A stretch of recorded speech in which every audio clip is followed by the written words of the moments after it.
सुस्वागतम।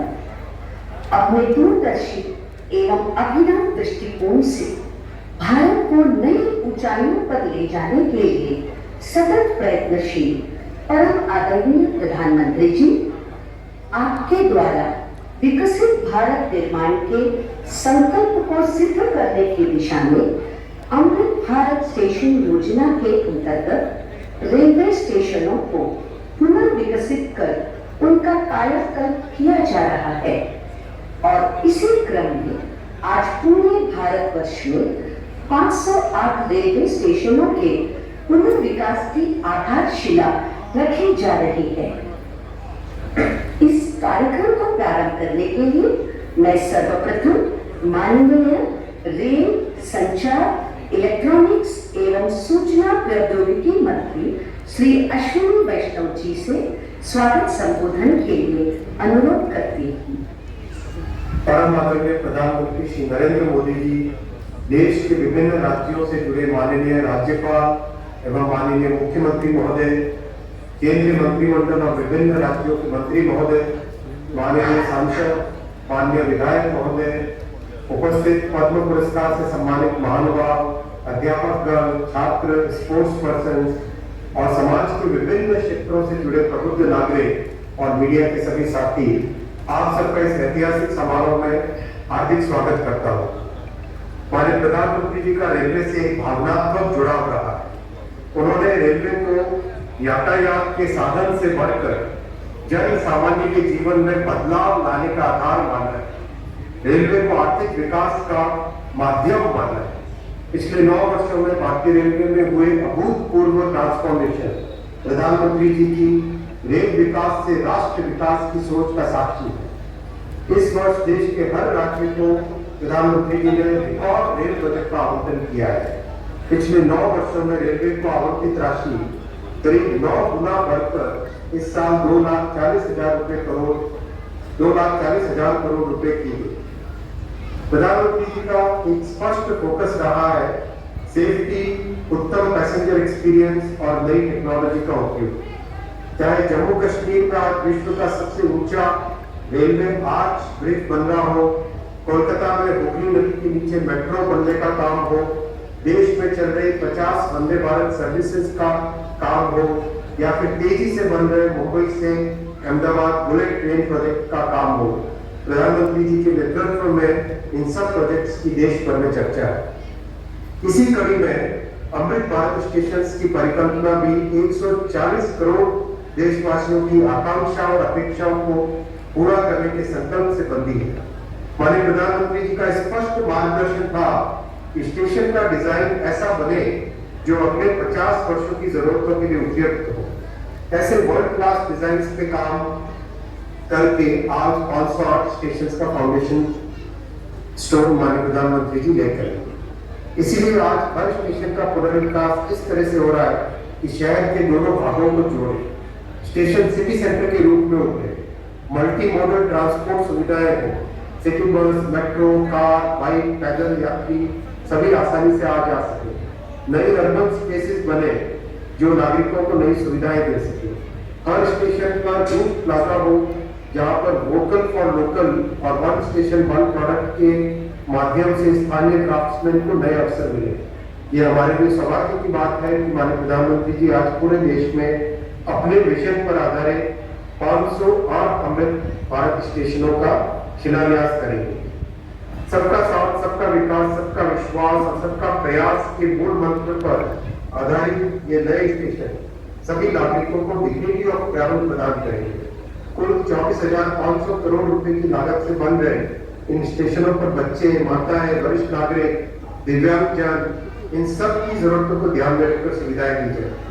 इतना ही नहीं, स्टेशन भवनों का डिजाइन स्थानीय संस्कृति और विरासत से प्रेरित होगा। माननीय प्रधानमंत्री जी का सदैव मार्गदर्शन रहता है कि विरासत भी विकास। आज भारत में वर्ल्ड क्लास इंफ्रास्ट्रक्चर का निर्माण हो रहा है। देश के कोने कोने तक कनेक्टिविटी को बढ़ाने के लिए रोडवेज, रेलवेज, एयरवेज, हाईवेज और वाटरवेज का विस्तृत नेटवर्क बन रहा है। भारत को विकसित देश बनाने के सपने की एक मजबूत नींव। इस बड़े बदलाव के पीछे प्रधानमंत्री जी की दूरगामी सोच है। माननीय प्रधानमंत्री जी, इस अमृत काल में भारत को विकसित राष्ट्र बनाने के आपके प्रण को साकार करने के लिए हम सभी कृत संकल्प 21वीं सदी के भारत की विकास यात्रा को आगे बढ़ाने के लिए हम सभी तैयार। एक बार फिर से प्रधानमंत्री जी, आपको और सभी उपस्थित महानुभावों का मैं अभिनंदन करता हूं और हार्दिक आभार करता हूं। जय हिंद, धन्यवाद।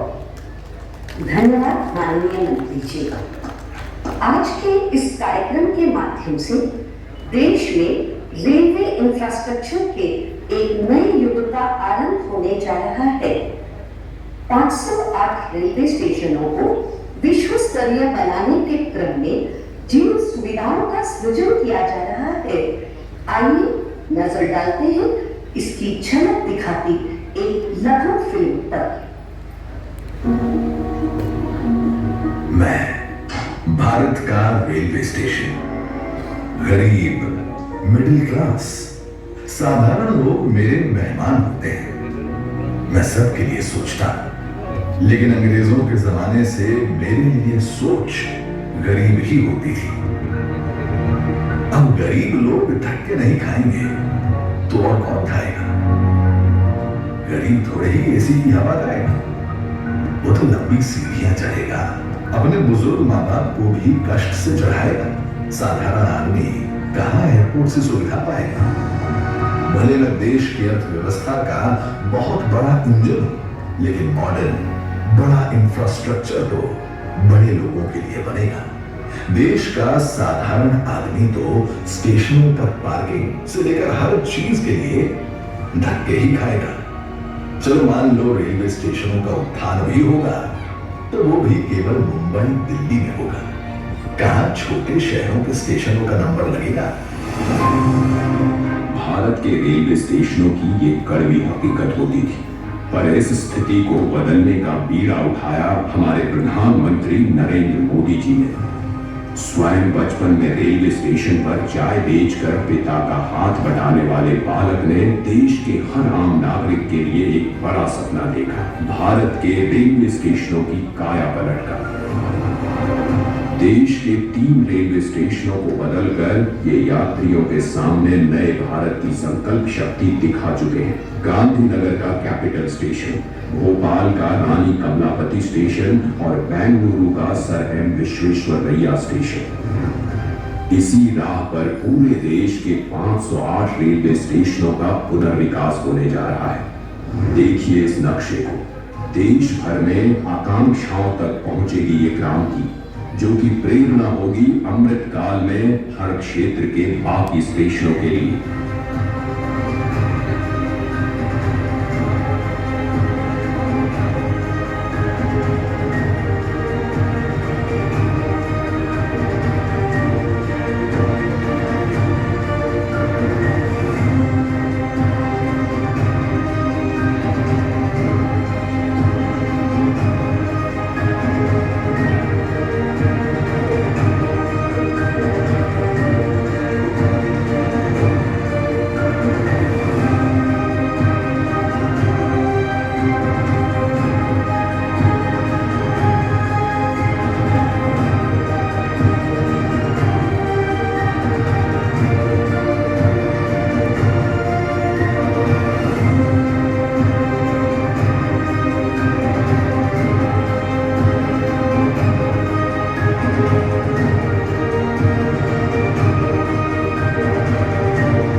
इसीलिए प्रधानमंत्री जी ने अमृत काल में नए भारत के इस सपने को नाम दिया है अमृत भारत स्टेशन। भारत की महानता, समानता और आधुनिकता का प्रतीक। सपना बड़ा तो फंड भी बड़ा।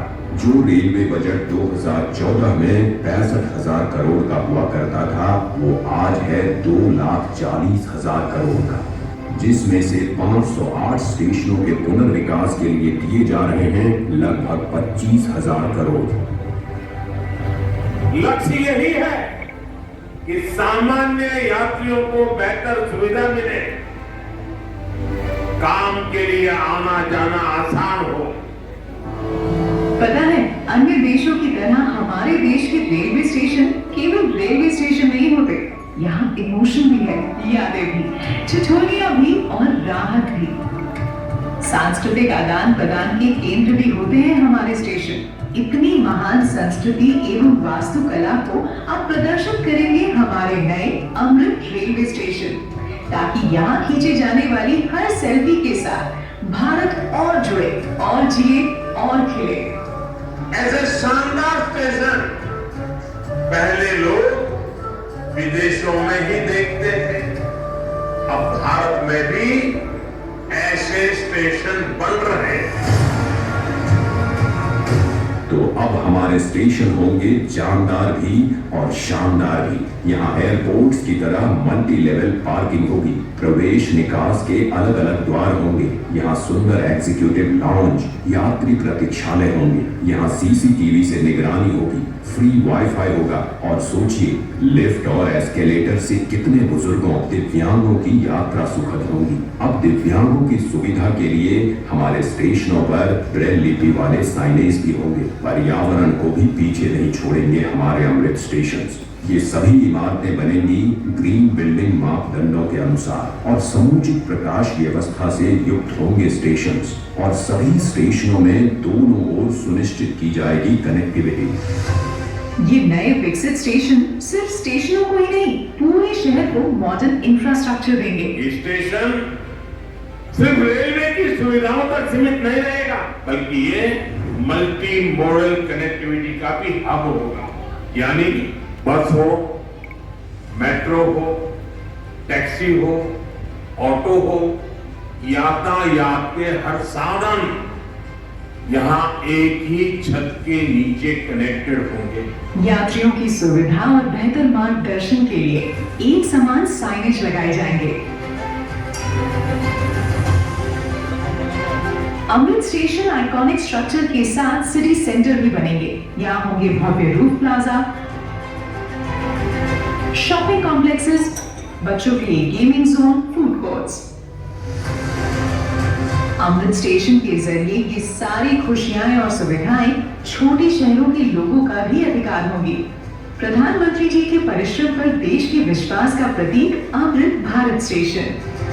आज का भारत जो ठानता है वो कर दिखाता है। उस आत्मविश्वास का प्रतीक अमृत भारत स्टेशन, भारत की महानता, समानता और आधुनिकता का प्रतीक अमृत भारत स्टेशन। जय हिंद।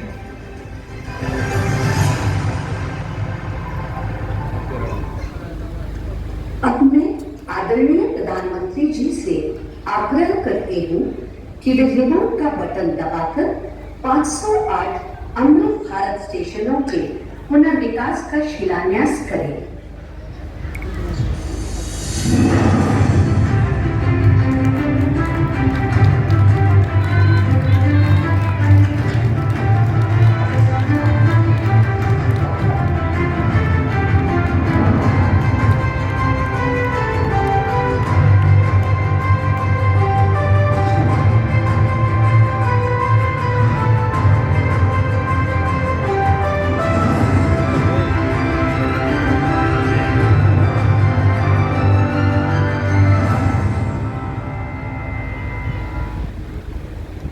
मैं आदरणीय प्रधानमंत्री जी से विनम्र निवेदन करती हूँ कि इस ऐतिहासिक अवसर पर अपने प्रेरणादायी उद्बोधन से हम सभी का मार्गदर्शन करें।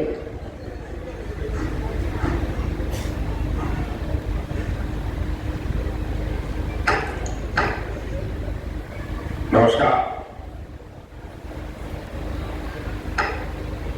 देश के रेल मंत्री श्री अश्विनी वैष्णव जी कार्यक्रम में देश के कोने कोने से जुड़े केंद्रीय मंत्रिमंडल के अन्य सदस्य, विभिन्न राज्यों के गवर्नर, मुख्यमंत्रीगण, राज्य मंत्रिमंडल के मंत्री श्री, सांसदगण, विधायकगण, अन्य सभी महानुभाव और मेरे प्यारे भाइयों और बहनों, विकसित होने के लक्ष्य की तरफ कदम बढ़ा रहा भारत अपने अमृत काल के प्रारंभ में नई ऊर्जा है, नई प्रेरणा है, नए संकल्प है। इसी आलोक में आज भारतीय रेल के इतिहास में भी एक नए अध्याय की शुरुआत हो रही है। भारत के करीब 1300 प्रमुख रेलवे स्टेशन अब अमृत भारत रेलवे स्टेशन के तौर पर विकसित किए जाए, उनका पुनर्विकास हो, आधुनिकता के साथ हो। इसमें से आज 508 अमृत भारत स्टेशनों के पुनर्निर्माण का काम शुरू हो रहा है और इन 508 अमृत भारत स्टेशन के नवनिर्माण पर करीब 25,000 करोड़ रुपए खर्च किए जाएंगे। आप कल्पना कर सकते हैं, ये देश के इंफ्रास्ट्रक्चर के लिए, रेलवे के लिए और सबसे बड़ी बात है मेरे देश के सामान्य नागरिकों के लिए ये कितना बड़ा अभियान होने वाला है। इसका लाभ देश के लगभग सभी राज्यों को मिलेगा। जैसे यूपी में इसके लिए करीब 4,500 करोड़ रुपए के खर्च से 55 अमृत स्टेशन को विकसित किया है।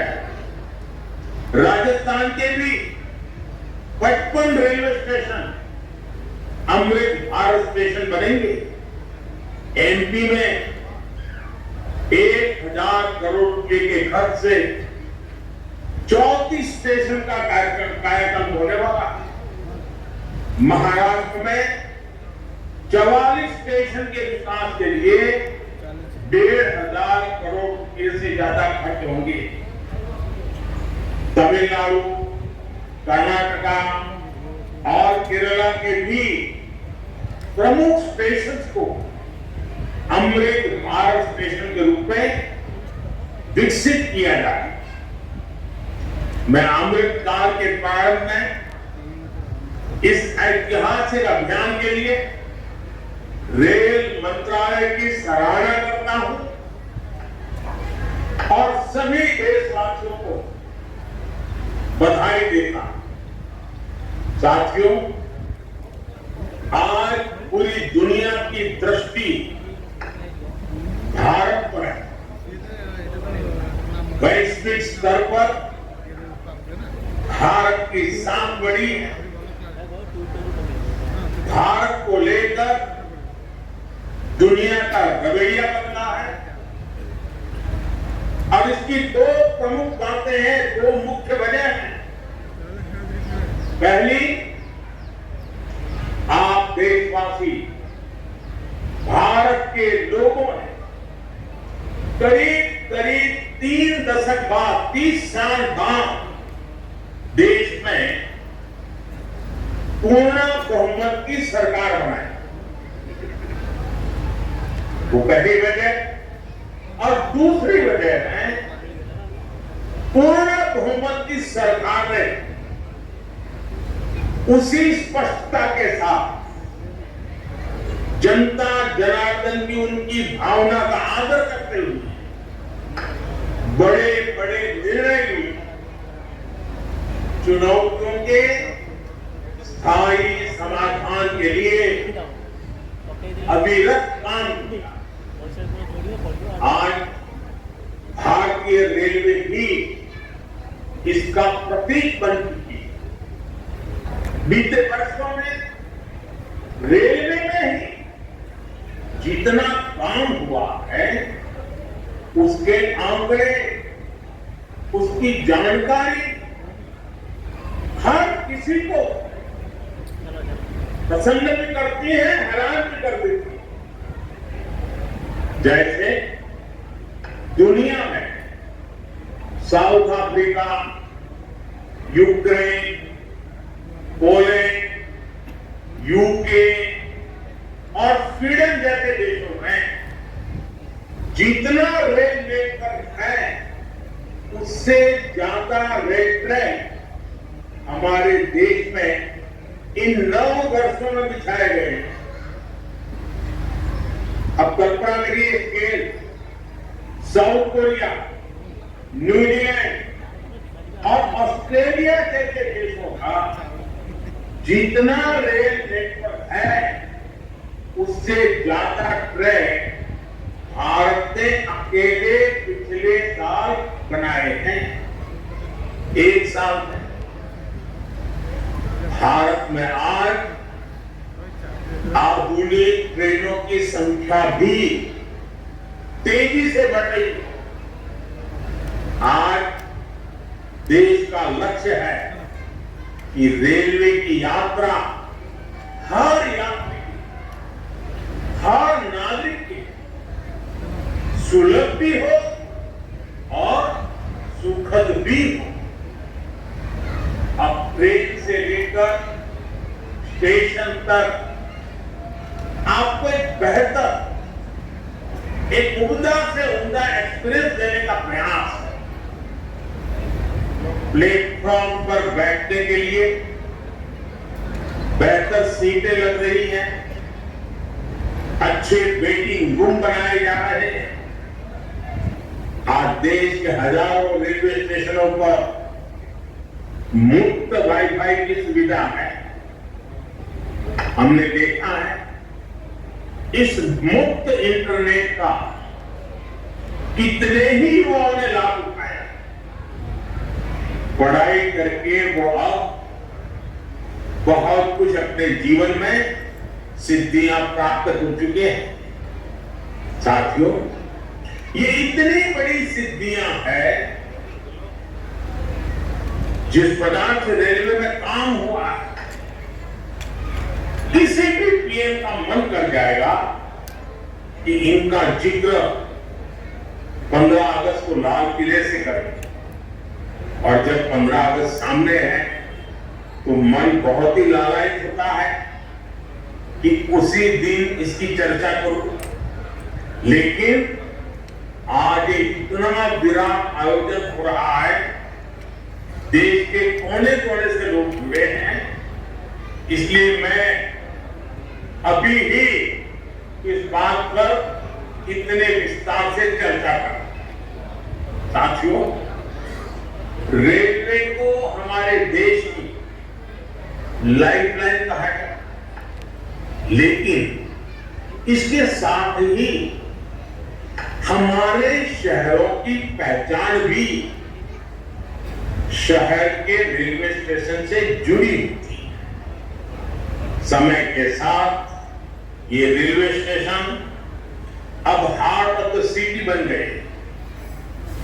शहर की सारी प्रमुख गतिविधियां रेलवे स्टेशनों के आसपास ही होती है। इसलिए आज बहुत आवश्यक है कि हमारे रेलवे स्टेशनों को नए आधुनिक स्वरूप में ढाला है। रेलवे की जगह का ऑप्टिमम यूटिलाइजेशन किया था। साथियों, जब देश में इतने सारे नए आधुनिक स्टेशन बनेंगे तो उससे विकास को लेकर एक नया माहौल भी बनेगा।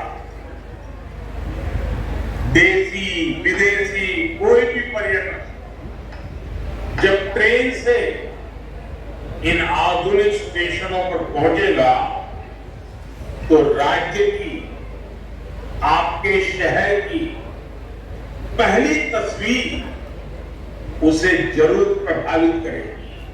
वो यादगार बन जाए। आधुनिक सेवाओं के कारण पर्यटन को बढ़ावा मिलेगा। स्टेशन के आसपास अच्छी व्यवस्थाएं होने से आर्थिक गतिविधियों को भी बढ़ावा मिलेगा। सरकार ने स्टेशनों को शहर और राज्यों की पहचान से जोड़ने के लिए वन स्टेशन वन प्रोडक्ट योजना भी शुरू की है। इससे पूरे इलाके के लोगों, कामगारों और कारीगरों फायदा होगा, साथ ही जिले की ब्रांडिंग भी होगी। साथियों, आजादी के अमृत काल में देश ने अपनी विरासत पर गर्व का भी संकल्प लिया। ये अमृत रेलवे स्टेशन उसके भी प्रतीक बनेंगे, हमें गर्व से भर देंगे। इन स्टेशन में देश की संस्कृति और स्थानीय विरासत की झलक दिखेगी। जैसे जयपुर रेलवे स्टेशन में हवा महल, आमेर फोर्ट जैसी राजस्थान की धरोहरों की झलक होगी। जम्मू कश्मीर का जम्मू तवी रेलवे स्टेशन प्रसिद्ध रघुनाथ मंदिर से प्रेरित होगा। नागालैंड के दिमापुर स्टेशन पर वहां की 16 जनजातियों की लोकल वास्तुकला दिखाई देगी। हर अमृत स्टेशन शहर की आधुनिक आकांक्षाओं और प्राचीन विरासत का प्रतीक बनेगा। देश के विभिन्न ऐतिहासिक स्थलों और तीर्थ स्थानों को जोड़ने के लिए इन दिनों देश में एक भारत गौरव यात्रा ट्रेन, भारत गौरव टूरिस्ट ट्रेन भी चल रही है।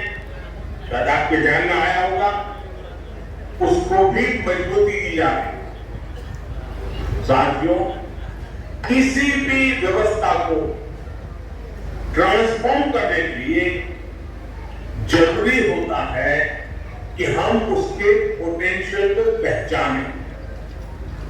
भारतीय रेलवे को ग्रोथ को रफ्तार देने का अपार पोटेंशियल है। इसी सोच के साथ बीते 9 वर्ष हमने रेल में रिकॉर्ड इन्वेस्टमेंट किया। इस साल के रेलवे को 2.5 लाख करोड़ रुपए से ज्यादा का बजट दिया गया है। ये बजट 2014 की तुलना 5 गुना ज्यादा है। आज एक होलिस्टिक सोच के साथ रेलवे के समग्र विकास के लिए काम हो रहा है। इन 9 वर्षों में लोकोमोटिव उत्पादन में भी 9 गुना की वृद्धि हुई है। आज देश में पहले की अपेक्षा 13 गुना ज्यादा एलएलपी कोच बन रहे हैं। साथियों, नॉर्थ ईस्ट में रेलवे के विस्तार को भी हमारी सरकार ने प्राथमिकता दी। रेलवे लाइनों का दोहरीकरण हो, गेज परिवर्तन हो, इलेक्ट्रिफिकेशन हो, नए रूट्स का निर्माण हो, इस पर तेजी से काम किया जा रहा है। जल्द ही पूर्वोत्तर के सभी राज्यों की राजधानियां रेलवे नेटवर्क से जुड़ जाएगी।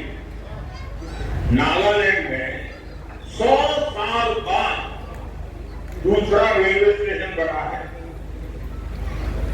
नॉर्थ ईस्ट में नई रेल लाइनों की कमीशनिंग भी पहले के मुकाबले 3 गुना ज्यादा हो रही है।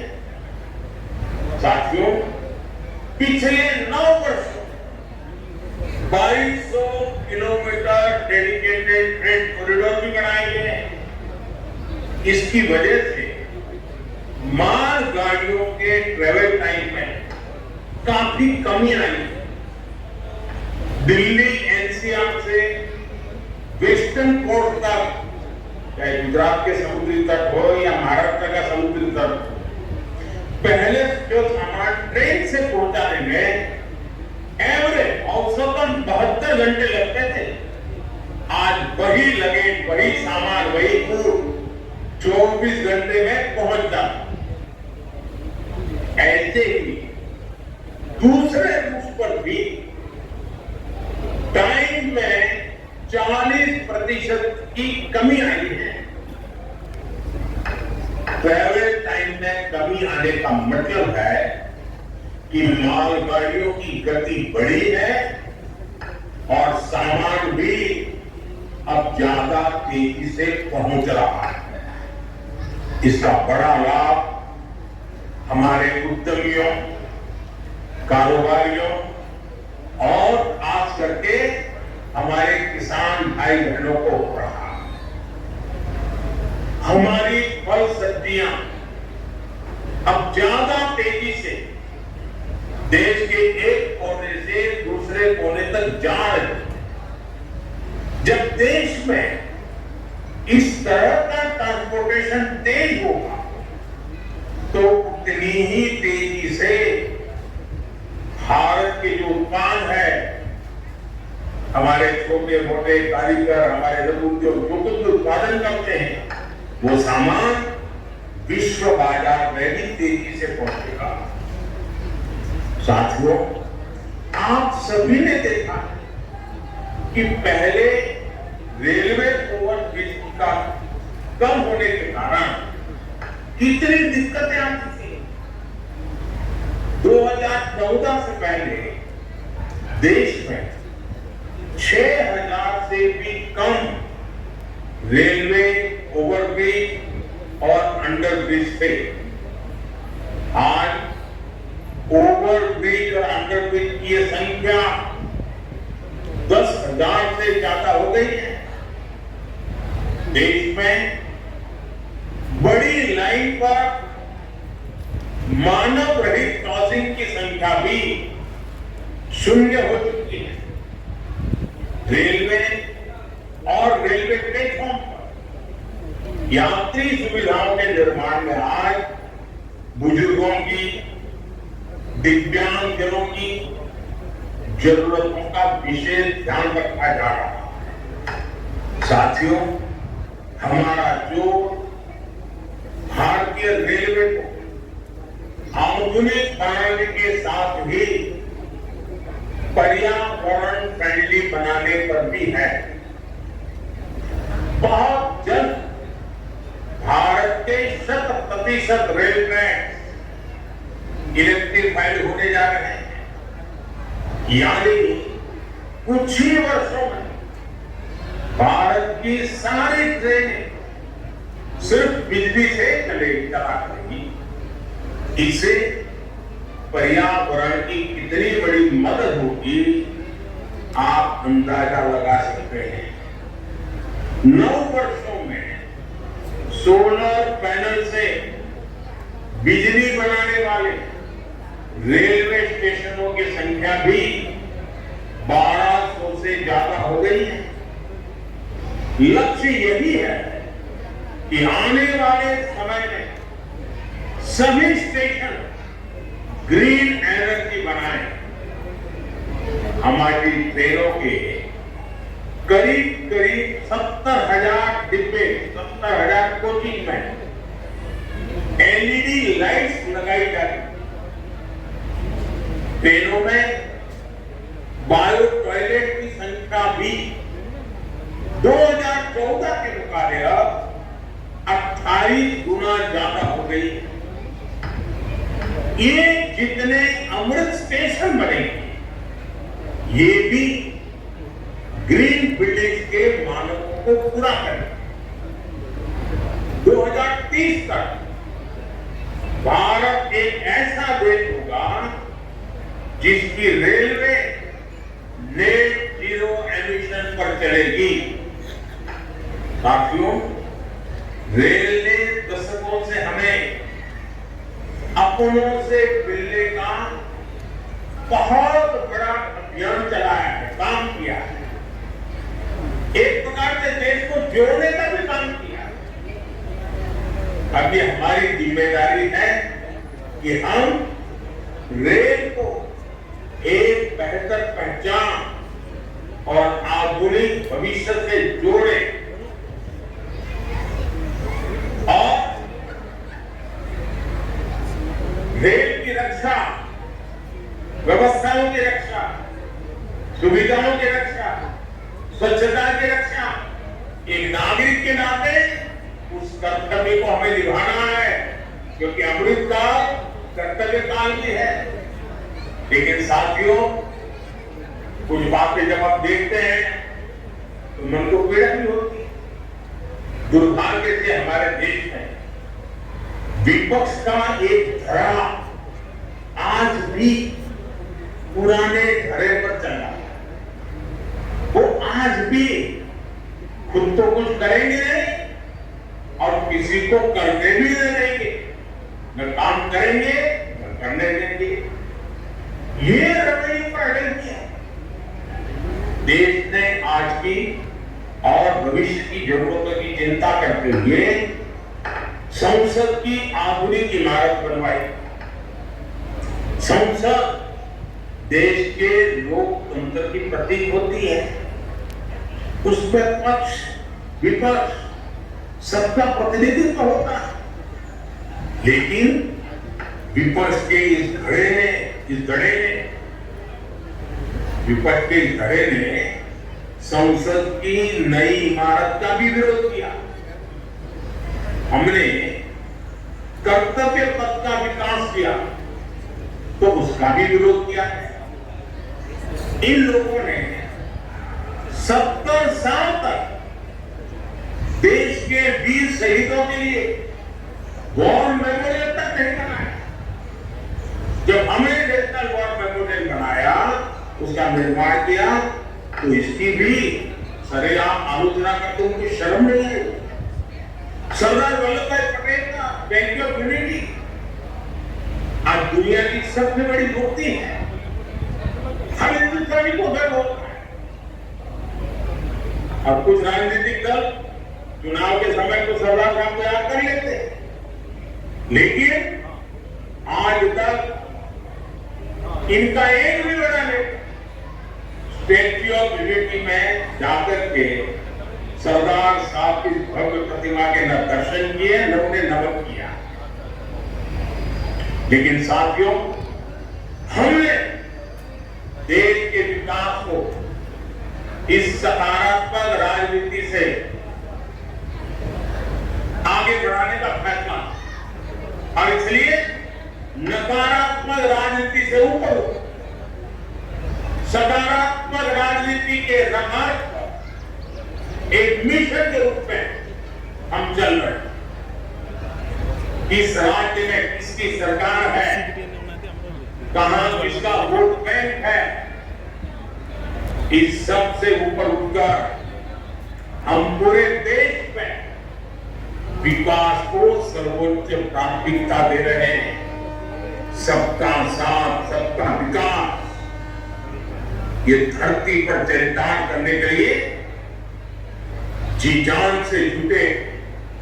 साथियों, पिछले वर्षों में रेलवे युवाओं को जॉब देने का भी बहुत बड़ा जरिया बनी है।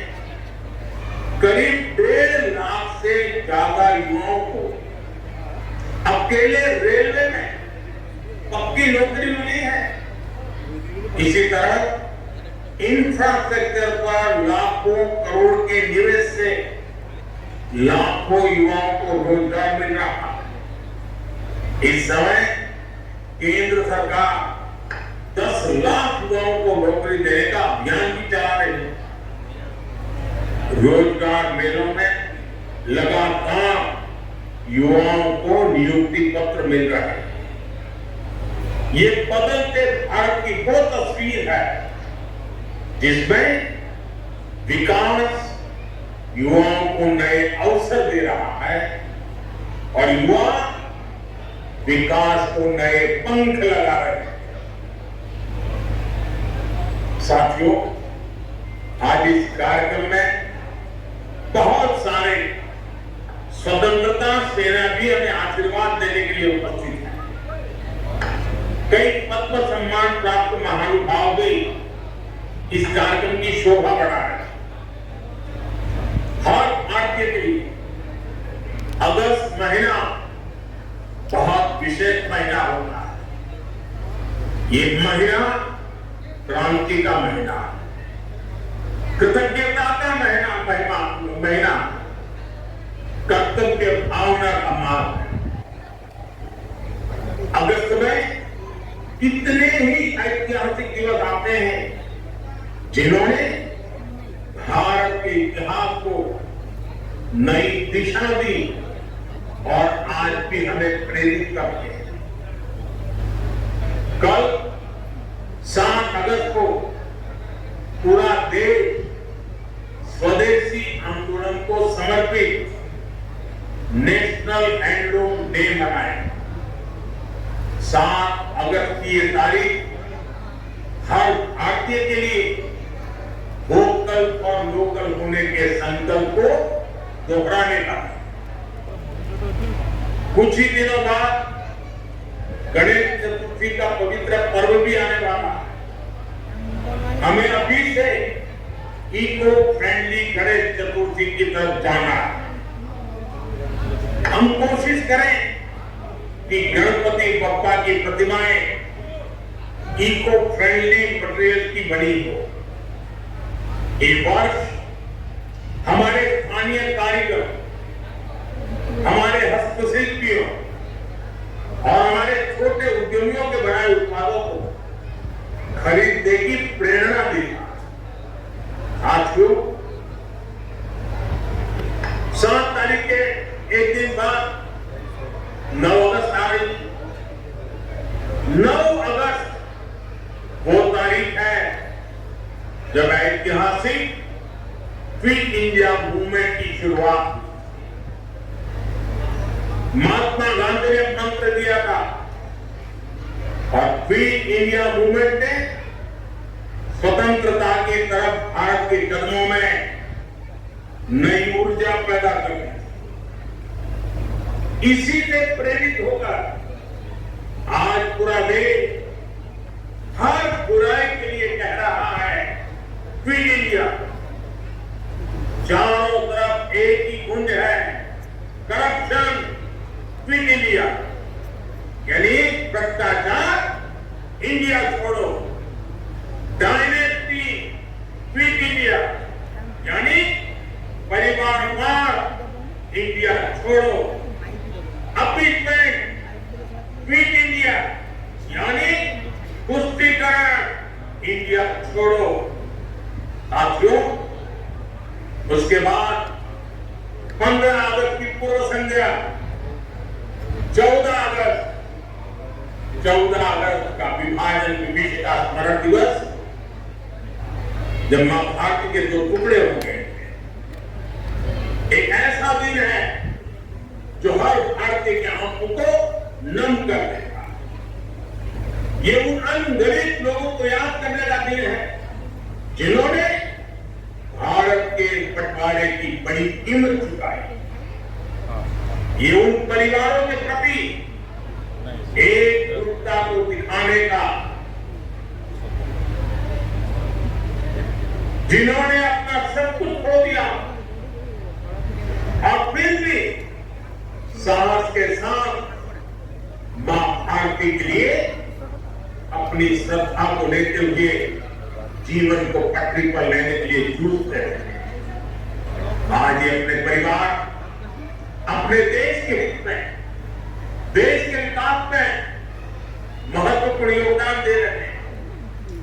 और साथियों, 14 अगस्त विभाजन विभीषिका दिवस, मां भारती के टुकड़ों का वो दिन हमें भविष्य में मां भारती को एक रखने की जिम्मेदारी भी देता है। अब इस देश को किसी भी तरह से कोई नुकसान न हो पाए, ये संकल्प करने का समय भी ये विभाजन विभीषिका दिवस 14 अगस्त है।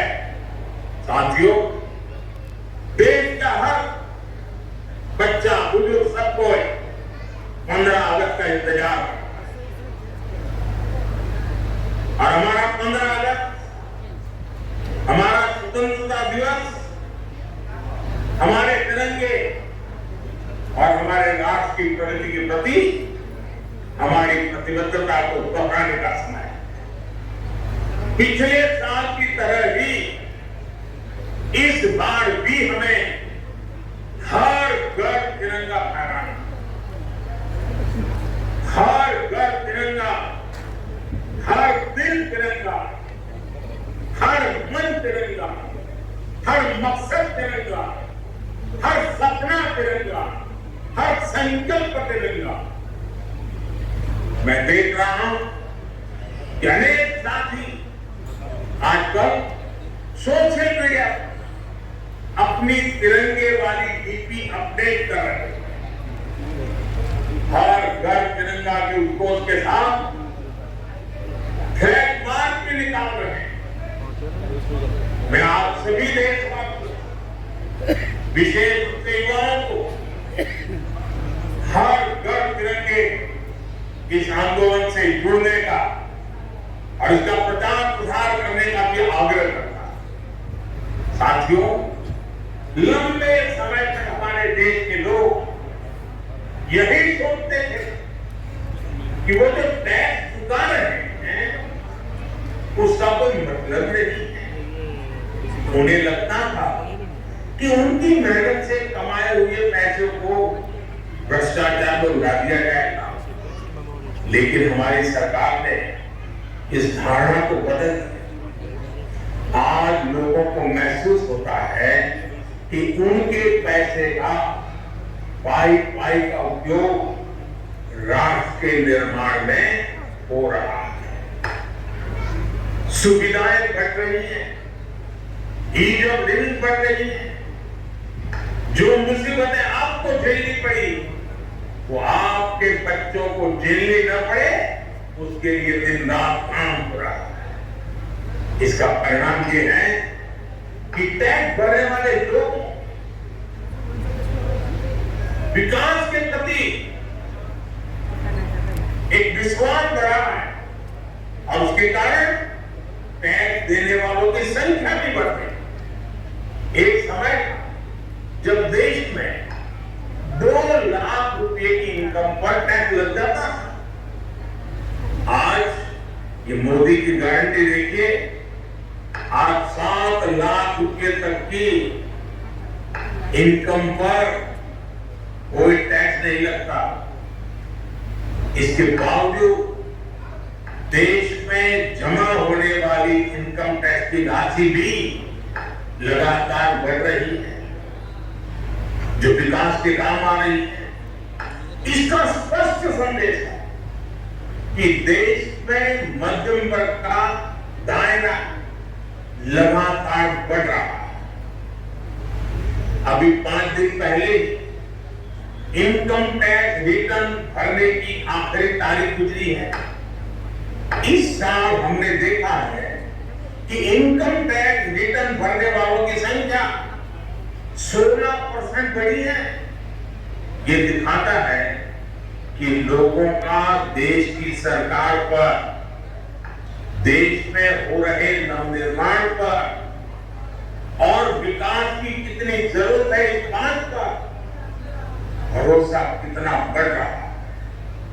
लोग आज देख रहे हैं कि देश में किस तरह रेलवे का कायाकल्प हो रहा है, मेट्रो का विस्तार हो रहा है। लोग आज देख रहे हैं कि देश में किस तरह एक के बाद एक नए एक्सप्रेसवे बनाए जा रहे हैं। लोग आज देख रहे हैं कि देश में किस तरह तेजी से नए एयरपोर्ट बनाए जा रहे हैं, नए अस्पताल बनाए जा रहे हैं, नए स्कूल बनाए जा रहे हैं। जब लोग इस तरह का बदलाव देखते हैं तो ये एहसास और महसूस होता है कि उनके पैसे से नए भारत का निर्माण हो रहा है। आपके बच्चों के उज्जवल भविष्य की गारंटी इन सब कामों में गारंटी है। हमें इस विश्वास को दिनों दिन और मजबूत करना और भाई बहनों, ये जो 508 रेलवे स्टेशनों का आधुनिकरण हुआ है, ये भी उसी दिशा में उठाया गया कदम है।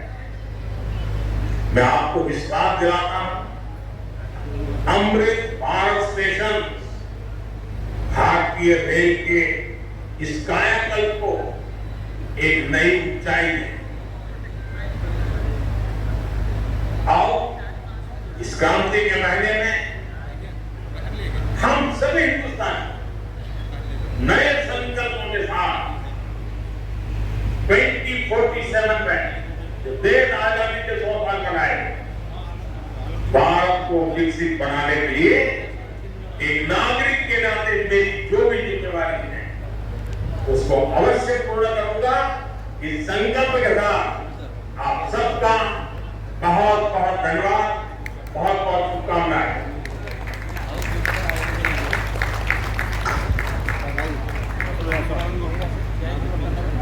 बहुत बहुत धन्यवाद माननीय प्रधानमंत्री जी। मैं आज के इस ऐतिहासिक आयोजन में जुड़े महामहिम राज्यपाल, माननीय मुख्यमंत्रीगण, भारत सरकार एवं राज्य सरकार के मंत्रीगण, लेफ्टिनेंट गवर्नर, माननीय सांसद, विधायकगण एवं जनप्रतिनिधिगण, पद्म पुरस्कार विजेता, स्वतंत्रता संग्राम सेनानी, रेल परिवार के सभी अधिकारी, कर्मचारी, लाखों की संख्या में विभिन्न स्कूलों से शामिल विद्यार्थीगण, प्रेस मीडिया के प्रतिनिधिगण और आप सभी देशवासियों को भारतीय रेल की ओर से हार्दिक धन्यवाद देती हूँ। और इसके साथ ही हमारा आज का कार्यक्रम यहाँ समाप्त होता है।